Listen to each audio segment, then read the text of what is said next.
April 6th, 2026. It's really difficult to cover him in a way that conveys how unhinged he is, journalist Aaron Rupar told George Grills of The Times about President Donald J. Trump. Rupar explained that political journalists are trained to think, okay, what did he say that was newsworthy? So you convey that to your audience. But in reality, when you actually watch his rallies, you see that they're full of hatred. He's lying constantly, and a lot of it is incoherent. Rupar spends as much as 80 hours a week watching Trump and members of his administration, clipping videos of their noteworthy statements into a few minutes at a time. His work is indispensable for translating Trump's long, meandering speeches to people who need shorter versions of them. In this quotation, he nails the real problem of this moment, in which the President of the United States is threatening obliteration if another nation doesn't do as he demands. The noteworthy story is not what the president says. The story is the president himself and his obvious mental deterioration. Today was another surreal day in the second Trump administration. At the traditional White House Easter egg roll this morning, Trump, whose right hand was swollen and covered with makeup after his weekend away from the cameras, stood with First Lady Melania Trump on a White House balcony, accompanied by a human-sized Easter bunny. The columns of the White House stood festooned in soft red, white, and blue plaid over the crowd of young children and their parents in festive pastel clothes, excited for the day's events. The band played Hail to the Chief.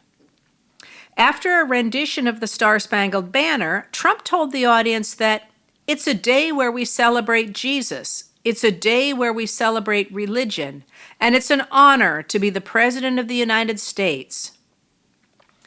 Then things veered off course. He continued, "Our country is doing so well like it has never done before. You'll see that very shortly, and things that we've done have not been done before. We've broken every record on the stock market. We've broken every record on our military." And then he launched into a speech about Iran and wars and bombing and rescues. The Easter Bunny's blank eyes seemed first shocked and then desperate. It was a scene out of a surreal movie. The President of the United States describing a war next to a giant rabbit with big vacant eyes. Charlotte Clymer of Charlotte's Web Thoughts wrote, "Every day I think there's no possible way it can get dumber and more embarrassing." And then Trump does something like this.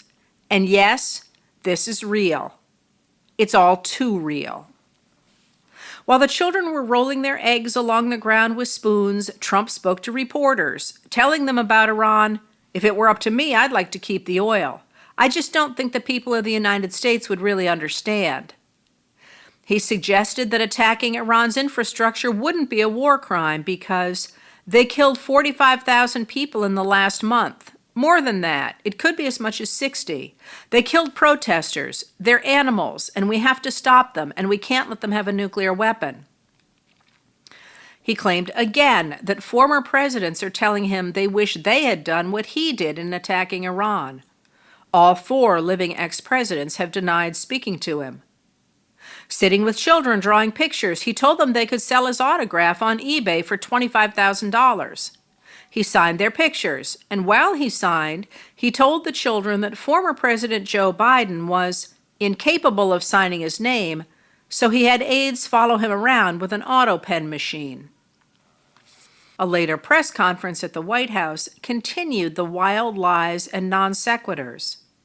Trump began the conference by greeting the reporters with, "Happy Easter. We had a great Easter. This is one of our better Easters, I think, in a lot of different ways. I can say, militarily, it's been one of the best." The celebratory speeches about the war compared a rescued airman to Jesus Christ and gave a great deal of detail about the rescue operation, but they didn't deliver much information to the journalist packed into the room about negotiations or goals or the president's ultimatum that Iran must agree to his demands by 8 o'clock tomorrow night or face obliteration. Trump reiterated, the entire country could be taken out in one night, and that night might be tomorrow night. He said that while the regime governing the country has changed, meaning its leadership, because the actual regime is still in power, that his reason for undertaking the war was not regime change, but rather to keep Iran from obtaining a nuclear weapon. He assured the journalists that he has had a plan all along. I saw somebody said, "Oh, he doesn't have a plan. I have the best plan of all, but I'm not going to tell you what my plan is. You know, they want me to say, here's my plan. We're going to attack at 9:47 in the morning, and then we're going to do this, and then we're gonna..." And if you don't do that, they say, I have a plan. These people know what the plan is. Everybody here knows what the plan is. Every single thing has been thought out by all of us. But I can't reveal the plan to the media. So you know, but we're just thrilled by the success of this operation.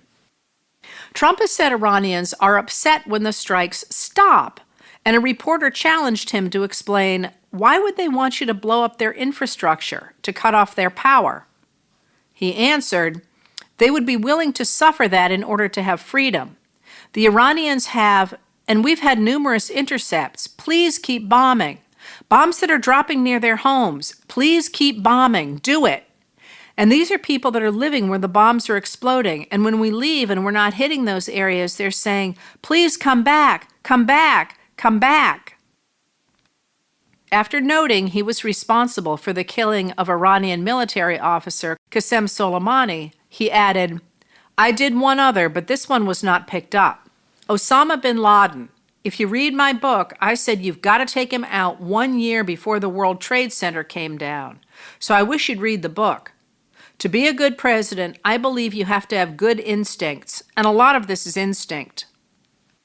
A special operations team located and killed Osama bin Laden, the founder of al-Qaeda and the mastermind of the 9/11 attacks on the United States, in 2011, when Barack Obama was president.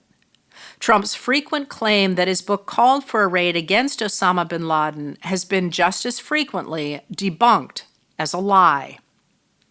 Today was an exhausting day, as Americans seem to have little choice but to pay attention to a man who is bizarrely threatening what appears to be war crimes against Iranians while spinning wild tales.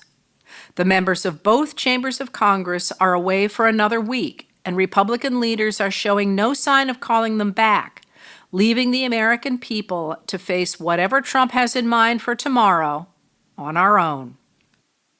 In contrast to Trump's vision of government according to the whims of a single man, no matter how bonkers those whims might be, New York City Mayor Zohran Mamdani, who, as a naturalized citizen, is not eligible for the presidency, is illustrating what it means to have a government of the people, by the people, and for the people. Mamdani's videos about governing New York City inform New Yorkers about what their government does. At the same time, though, they lift up and honor the workers who make the wheels of government turn. During his campaign, Mamdani promised his administration would see to it that potholes got filled. And as the road maintenance workers made the trip to fill the 100,000th pothole of the year, he tagged along. The video humanized the process and dignified work that often doesn't get attention. Another video today about the 311 call center in New York City that helps residents find resources to help solve everything from where to recycle a mirror to how to get an apartment repaired, featured Tangi Williams putting a face to the people in the center as she coached Mamdani himself through a call. Williams told Mamdani that the calls that tug at my heart are elderly people who have no family and need both to be heard and to access help, which she provides with evident joy.